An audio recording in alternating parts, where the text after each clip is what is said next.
محمد ناظرین کرام السلام علیکم ورحمۃ اللہ وبرکاتہ۔ اعوذ باللہ من الشیطان الرجیم، بسم اللہ الرحمن الرحیم۔ اس کے بعد سورۃ الشورى کا آغاز ہوتا ہے اور اس میں بڑا انقلابی موضوع ہے اقامت دین کا، دین کو قائم کرنے کی جد و جہد کرنے کا، وہ بعد میں موضوع آئے گا۔ اس سورہ مبارکہ میں یہ بھی مکی صورت ہے، رسالت کے تعلق سے کلام، اللہ کی قدرت کا بیان اور اہل ایمان کی صفات کو بھی اللہ تعالیٰ نے بیان فرمایا۔ بسم اللہ الرحمن الرحیم، حامیم عین سین قاف، یہ 5 حروف مقطعات ایک ساتھ آئے ہیں۔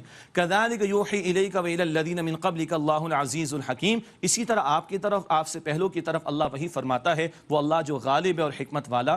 لہ ما فی السماوات و ما فی الارض، اللہ ہی کے لیے وہ سب کچھ جو آسمانوں میں ہے اور جو زمین میں ہے۔ وہو العلی العظیم، اور وہ اللہ بہت بلند شان والا، بہت عظمت والا ہے۔ تکاد السماوات یتفطرن من فوقہن، قریب ہے کہ آسمان ان کے اوپر سے پھٹ پڑیں شرک کرنے کی وجہ سے۔ سورہ مریم کے آخر میں باتیں آئی تھیں کہ پھٹ جائیں آسمان ان کے شرک کرنے کی وجہ سے، لیکن کیوں نہیں ایسا ہوتا؟ والملائکۃ یسبحون بحمد ربہم، اور فرشتے اپنے رب کی تسبیح کرتے ہیں اس کی حمد کے ساتھ۔ ویستغفرون لمن فی الارض، اور ان کے لیے مغفرت طلب کرتے ہیں جو زمین میں ہیں۔ سورہ مؤمن کی آیت نمبر 7 سے 9 میں عرش والے فرشتوں کی مغفرت مانگنا، زمین والوں کے لیے اس کا تذکرہ آیا۔ اس کی توفیل اللہ کا آسمان پھٹ نہیں جا رہا، ورنہ شرک کرنے والوں کو تو جرم بہت بڑا ہے۔ الا ان اللہ هو الغفور الرحیم، آگاہ ہو جاؤ بے شک اللہ بہت بخشنے والا، نہایت رحم فرمانے والا ہے۔ والذین اتخذوا من دونہ اولیاء، اور جو لوگ ٹھہراتے ہیں اللہ کے سوا دوسروں کو سرپرست یا دوست، اللہ حفیظ علیہم، اللہ انہیں دیکھ رہا ہے۔ وما انت علیہم بوکیل، اور اے نبی علیہ السلام آپ ان پر ذمہ دار نہیں ہیں۔ وکذالک اوحینا الیک قرآنا عربیا، اور اسی طرح ہم نے آپ کی طرف وحی کیا قرآن عربی زبان میں، لتنذر ام القری ومن حولہا، تاکہ آپ ام القری اہل مکہ کو ڈرائیں اور جو اس کے ارد گرد ہیں۔ ارد گرد میں پورا عالم آ جائے گا، اور اب ختم نبوت کے بعد سارے عالم تک اللہ کا پیغام پہنچانا ہماری ذمہ داری۔ وَتُنذِرَ يَوْمَ الْجَمْعِ لَا رَيْبَ فِيهِ، اور آپ ڈرائیں جمع ہونے کے دن کے بارے میں کوئی شک نہیں جس میں۔ فَرِيقٌ فِي الْجَنَّةِ وَفَرِيقٌ فِي السَّعِيرِ، ایک فریق جنت میں ہوگا اور ایک فریق دوزخ میں ہوگا۔ اللہ ہمیں جہنم سے بچائے، اللہ ہم سب کو جنت الفردوس عطا فرمائے۔ وَلَوْ شَاءَ اللَّهُ لَجَعَلَهُمْ أُمَّةً وَاحِدَةً، اور اگر اللہ چاہتا تو ضرور انہیں ایک ہی امت بنا دیتا، لیکن زبردستی کا معاملہ نہیں۔ وَلَكِنْ يُدْخِلُ مَن يَشَاءُ فِي رَحْمَتِهِ، لیکن جسے وہ چاہتا ہے اپنی رحمت میں داخل فرماتا ہے۔ وَالظَّالِمُونَ مَا لَهُم مِّن وَلِيٍّ وَلَا نَصِيرٍ، اور ظالمین کا نہ کوئی کارساز ہے اور نہ کوئی مددگار۔ ام اتخذوا من دونہ اولیاء، کیا انہوں نے اللہ کے سوا کارساز ٹھہرا لیے ہیں، ولی اور دوست بنا رکھے ہیں؟ فاللہ الولی وہو یحیی الموتى، بس اللہ ہی کارساز ہے اور وہی مردوں کو زندگی دینے والا ہے۔ وہو علی کل شیء قدیر، اور وہ اللہ تعالی ہر شے پر قدرت رکھنے والا ہے۔ وَمَا اخْتَلَفْتُمْ فِيهِ مِنْ شَيْءٍ فَحُكْمُهُ إِلَى اللَّهِ، اور جس بات میں تم اختلاف کرتے ہو تو اس کا فیصلہ تو اللہ کے پاس ہے، اصل حاکم تو اللہ ہے، تمہارے معاملات کے لیے اللہ سبحانہ وتعالیٰ نے کامل رہنمائی عطا فرمائی ہے۔ فَحُكْمُهُ إِلَى اللَّهِ، تو اس کا فیصلہ اللہ کے پاس ہے۔ ذَلِكُمُ اللَّهُ رَبِّي عَلَيْهِ تَوَكَّلْتُ، وہی ہے اللہ میرا رب، اسی پر میں نے بھروسہ کیا۔ وَإِلَيْهِ أُنِيبُ، اور اسی کی طرف میں رجوع کرتا ہوں۔ فاطر السماوات والارض، وہ اللہ آسمان و زمین کا پیدا فرمانے والا ہے۔ جعل لکم من انفسکم ازواجا، اللہ نے تمہاری جنس سے تمہارے لیے جوڑے بنائے۔ ومن الانعام ازواجا، اور چوپایوں کے بھی جوڑے بنائے۔ یذرؤکم فیہ، اللہ تمہیں اس دنیا میں پھیلاتا ہے۔ لیس کمثلہ شیء، اس کی مثل کوئی شے نہیں ہے۔ اللہ کے لیے مثال دینا بھی ممکن نہیں ہے، وہ ہے جیسا کہ ہے، مگر اس کے لیے کوئی مثال دینا ممکن نہیں۔ ولم یکن لہ کفوا احد، کوئی ایک بھی اس کے ہمسر اس کے جیسا نہیں ہے۔ وَهُوَ السَّمِيعُ الْبَصِيرُ، اور وہ اللہ خوب سننے والا، خوب دیکھنے والا ہے۔ لَهُ مَقَالِيدُ السَّمَاوَاتِ وَالْأَرْضِ، اسی اللہ کے پاس آسمان اور زمین کی کنجیاں یعنی خزانے ہیں۔ يَبْسُطُ الرِّزْقَ لِمَن يَشَاءُ وَيَقْدِرُ، وہ جس کے لیے چاہتا ہے رزق کو کشادہ کرتا ہے، جس کے لیے چاہتا ہے تنگ کر دیتا ہے۔ إِنَّهُ بِكُلِّ شَيْءٍ عَلِيمٌ، بے شک وہ اللہ ہر شے کا علم رکھنے والا ہے۔ اگلی آیت کریمہ میں 5 جلیل القدر رسولوں کا ذکر ہے علیہم السلام، اور ان کا ذکر خیر کر کے ہمیں رہنمائی عطا کی جا رہی ہے کہ دین کے بارے میں جو حکم انہیں عطا ہوا، اب اے مسلمانوں تمہیں وہی تعلیم عطا ہو رہی ہے، اللہ کے دین کو قائم کرنا، اس کی جد و جہد کرنا۔ فرمایا شرع لکم من الدین ما وصی بہ نوحا والذی اوحینا الیک وما وصینا بہ ابراہیم وموسیٰ وعیسیٰ، مسلمانوں تمہارے لیے دین میں وہی معاملہ مقرر کیا گیا جس کا حکم اللہ سبحانہ وتعالیٰ نے، اور جس کی وصیت اللہ سبحانہ وتعالیٰ نے نوح علیہ السلام کو کی تھی، اور اے نبی جس کی وصیت ہم نے آپ کو کی، جس کی وحی آپ کی طرف ہم نے کی، اور جس کا حکم ہم نے ابراہیم اور موسیٰ اور عیسیٰ علیہ السلام کو دیا۔ نوح علیہ السلام، ابراہیم علیہ السلام، موسیٰ علیہ السلام، عیسیٰ علیہ السلام، نبی اکرم صلی اللہ علیہ وسلم، یہ 5 جلیل القدر رسول ہیں. ان کو اولو العزم من الرسل بھی کہا جاتا ہے، بڑی عالی ہمت والے رسول. کیا حکم ان کو تھا؟ وہ جو آج ہمیں دیا گیا، ان اقیموا الدین ولا تتفرقوا فیہ، کہ دین کو قائم کرو اور اس بارے میں تفرقے میں مبتلا نہ ہو جاؤ. دین تو اللہ کے ہاں شروع سے ایک ہی ہے. ان الدین عند اللہ الاسلام، سورہ آل عمران آیت نمبر 19. تب اللہ کے ہاں دین تو فقط اسلام ہے اور تمام رسولوں نے اسی کی دعوت دی. چنانچہ اصول کے اعتبار سے تمام رسولوں کی بنیادی تعلیم ایک. ہاں شریعتوں میں فرق رہا، اعمال اور احکام کی شکل میں فرق رہا، لیکن اصول دین ایک ہی رہا. اب ہمیں دین مکمل کر کے عطا کر دیا گیا.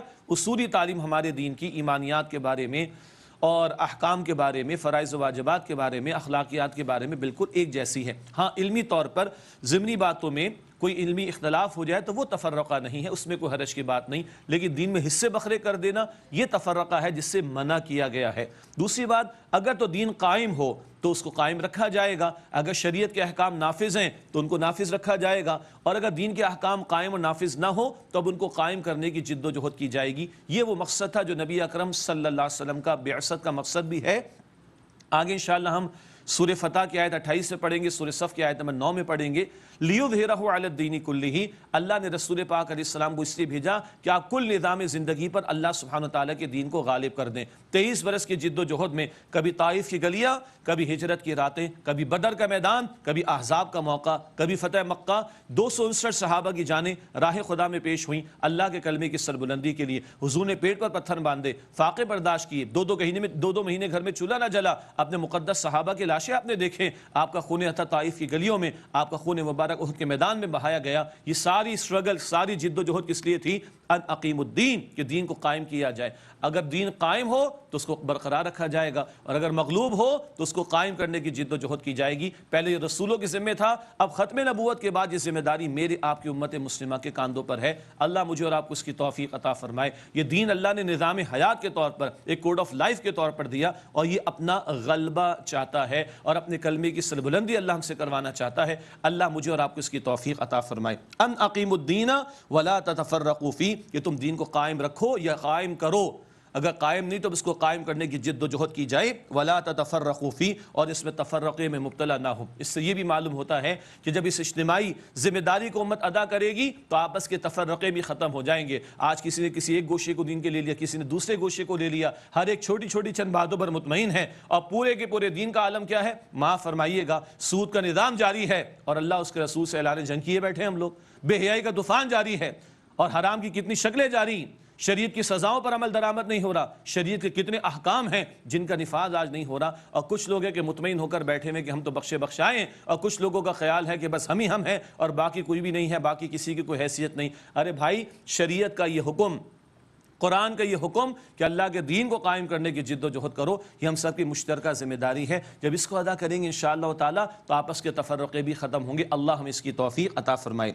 کبر علی المشرکین ما تدعوہم الیہ، جس بات کی طرف اے نبی علیہ السلام آپ بلاتے ہیں مشرکین پر وہ گراں گزرتی ہے. ایک تو وہ مشرک ہوتے ہیں جنہوں نے بت پرستی کر رکھی ہے، ایک وہ بھی ہیں جو اپنا قانون چلاتے اللہ کے قانون کے مقابلے میں. یہ اپنی مرضی چلانا یہ بھی شرکیہ طرز عمل ہے. قانون کس کا چلے گا؟ 3 مرتبہ قرآن کہتا ہے ان الحکم الا للہ، حکم کا اختیار فقط اللہ سبحانہ وتعالی کے لیے ہے.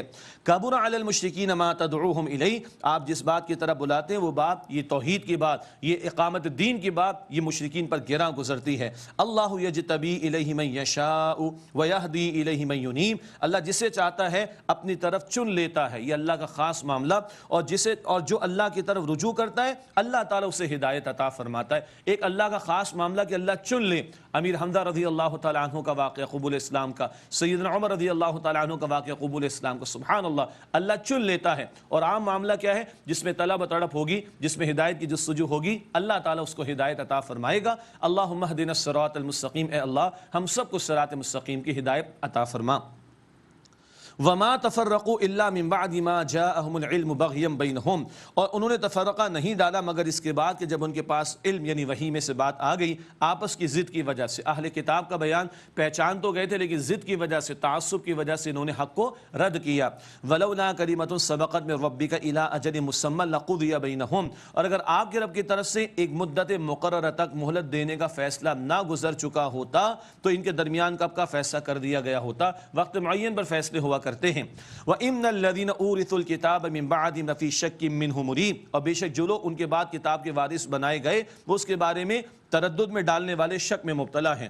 حاملین کتاب تھے مگر دنیا کی محبت میں ڈوبے، کتاب کو فراموش کے، بنی اسرائیل کی بات ہو رہی، تو بعد والوں نے اور نہ ہنجاری کی روش اختیار کی۔ جب دیکھا کہ یہ پڑھنے پڑھانے والے اور ان کا عالم یہ ہے تو بعد والے تو اور زیادہ ٹریک سے ہٹ گئے۔ اللہ معاف رکھے، جن کے پاس کتاب کا علم ہو، جن کے پاس دین کا علم ہو، ان کی ذمہ داری بھی زیادہ ہوا کرتی ہے۔ ویسے تو ساری امت کی ذمہ داری، اور جو حاملین کتاب ہوں جن کو دین سمجھ آ گیا ہو، اور اگر وہ دین سے فرار اختیار کریں اور وہ دین کے لیے جد و جہد نہ کریں تو دوسرے لوگ ان کی اس بے عملی کی وجہ سے دین سے دور ہو رہے ہوتے اور شکوک میں مبتلا ہوتے۔ اللہ حفاظت فرمائے۔ فَلِذَلِكَ فَادْعُ، بس اے نبی علیہ السلام آپ اسی کی طرف دعوت دیجئے، توحید کی طرف بلائیے۔ توحید کا عملی تقاضا اللہ کو بھی ماننا اور اللہ کی بھی ماننا۔ زمین اللہ کی ہے، اس زمین پر اللہ کا حکم نافذ ہونا چاہیے۔ سروری زیبا فقط الذات بے ہمتا کو ہے، حکم راہ ایک وہی باقی بتان آزری، اسی کی دعوت دینی ہے۔ فَلِذَلِكَ فَادْعُ، بس آپ اسی کی طرف بلائیے۔ وَاسْتَقِمْ كَمَا أُمِرْتَ، اور اس پر قائم رہیے جیسے کہ آپ کو حکم عطا ہوا۔ وَلَا تَتَّبِعْ أَهْوَاءَهُمْ، اور ان کی خواہشات کو اہمیت نہ دیجیے۔ ظاہر بات ہے حضور علیہ السلام تو استقامت کا مظاہرہ فرمائیں گے، ان کو بتایا جا رہا ہے جو مخالفین حق ہے تمہاری خواہشات کی کوئی پیروی نہیں کی جائے گی۔ ہاں ہم مسلمانوں کو سوچنا چاہیے غیروں کی خواہشات کی پیروی میں کہیں دین سے دوری اختیار تو نہیں کر رہے، غیروں کے تقاضوں کی بنیاد پر دین سے پیچھے تو نہیں ہٹ رہے، غیروں کے پریشر کی وجہ سے، ان کی چاہتوں کی وجہ سے دین کی بات کرنے میں جھجک تو میں نہیں آ رہی۔ یہ ہمیں سوچنا چاہیے، ہمیں سمجھایا گیا ہے۔ وَقُلْ آمَنْتُ بِمَا أَنزَلَ اللَّهُ مِن کتاب، اور فرمائی کہ میں ایمان لایا ہر اس کتاب پر جو اللہ سبحانہ وتعالیٰ نے نازل فرمائی۔ تمام کتابوں پر ایمان، ہم مسلمان بھی ساری کتابوں پر، سارے رسولوں پر ایمان رکھتے ہیں۔ وَأُمِرْتُ لِأَعْدِلَ بَيْنَكُمْ، اور مجھے حکم دیا گیا میں تمہارے درمیان عدل کو قائم کروں، عدل کا نفاذ ہو۔ اللہ کے نبی نے صرف دعوت و تبلیغ کا کام نہیں کیا، خالی قرآن پڑھا کر نہیں سکھا دیا، خالی اچھی اچھی باتیں بیان نہیں فرما دی۔ اللہ کے نبی نے ایک انقلابی جد و جہد فرما کر اللہ کے دین کو قائم کیا، اور فیصلے بھی شریعت کے مطابق نافذ ہوتے تھے۔ انتہائی ادب سے عرض کروں، آج ہمارا دین کا تصور بڑا محدود ہو گیا۔ نماز روزہ کر لیا، اس کے بعد چھٹی ہم سمجھنے کی ہو گئی۔ مسنون آداب زندگی کا معاملہ ساری زندگی پر محیط ہے، لیکن چند مسنون اعمال کے اختیار کر لینے کے بعد وہ 23 برس کی سنت، وہ 23 برس کی محنت، وہ نظام دین کو قائم کرنے کی جد و جہد کرنا، آج امت نے اس کو بھلا دیا ہے۔ اندازہ کریں نا، پیارے رسول علیہ السلام طائف میں ہجرت کی راتوں میں، بدر کے میدان میں، احد کے میدان میں صحابہ کے ساتھ 259 صحابہ کی جانوں کے نذرانے پیش ہو رہے ہیں، تب اللہ کا دین غالب اور قائم ہوا نا۔ یہ انقلابی محنت ہے جو نبی پاک علیہ السلام نے فرمائی، آج ہمارے کاندھوں پر یہ ذمہ داری ہے۔ وَأُمِرْتُ لِأَعْدِلَ بَيْنَكُمْ، اور مجھے حکم دیا گیا کہ میں تمہارے درمیان عدل کو قائم کروں۔ اللہ ربنا وربکم، اللہ ہمارا رب ہے اور اللہ تمہارا رب بھی ہے۔ لنا اعمالنا ولکم اعمالکم، ہمارے لیے ہمارے اعمال ہیں، تمہارے لیے تمہارے اعمال ہیں۔ لا حجت بیننا وبینکم، ہمارے اور تمہارے درمیان کوئی جھگڑا نہیں، تم نہ مانو تمہارا اپنا چوائس ہے، کل اللہ جمع فرما دے گا، آخرت میں وہاں فیصلے ہو جائیں گے۔ بالآخر اللہ یجمع بیننا، اللہ ہمیں جمع فرمائے گا۔ وَإِلَيْهِ الْمَصِيرُ، اور اسی کی طرف لوٹنا ہے۔ آگے فرمایا کہ والذین یحاجون فی اللہ من بعد ما استجیب لہ حجتہم داحضۃ عند ربہم، اور جو لوگ اللہ تعالیٰ کے بارے میں جھگڑا کرتے ہیں اس کے بعد کہ جب اللہ کی پکار کو قبول کر لیا گیا، ان کی یہ حجت، ان کا یہ جھگڑا کرنا لغو ہے، ان کے رب کے ہاں بیکار ہے۔ وعلیہم غضب، اور ان پر غضب ہے۔ ولہم عذاب شدید، اور ان کے لیے شدید عذاب ہے۔ یہ عذر ناقابل قبول ہے کہ صاحب دین پر کیسے عمل کیا جائے، دین کے لیے محنت کیسے کی جائے۔ اس دور میں بھی، آج ہم 2020 میں بیٹھے ہوئے ہیں، اس دور میں بھی دین پر عمل کرنے والے اور عمل کرنے والیاں موجود ہیں۔ مشکلات کے حالات کے باوجود لوگ دین سیکھتے بھی، عمل کرتے بھی، اس کی اسٹرگل کرتے بھی، محنت کرتے بھی ہیں۔ تو یہ بہانے نہیں چلیں گے۔ اس دور میں بھی کچھ لوگوں نے بہانے بنائے، آج بھی ہو سکتا ہے کچھ لوگ بہانے بنائے۔ اللہ کی پکار پر لبیک کہا جا رہا ہے، پکار پر لبیک کہنے والے عمل کر رہے ہیں، اسٹرگل کر رہے ہیں دین کے لیے، تو باقی لوگ جو عذر پیش کر رہے ہیں، بہانے بنا رہے ہیں، ان کے بہانے اللہ کے ایکسیپٹیبل نہیں ہوں گے۔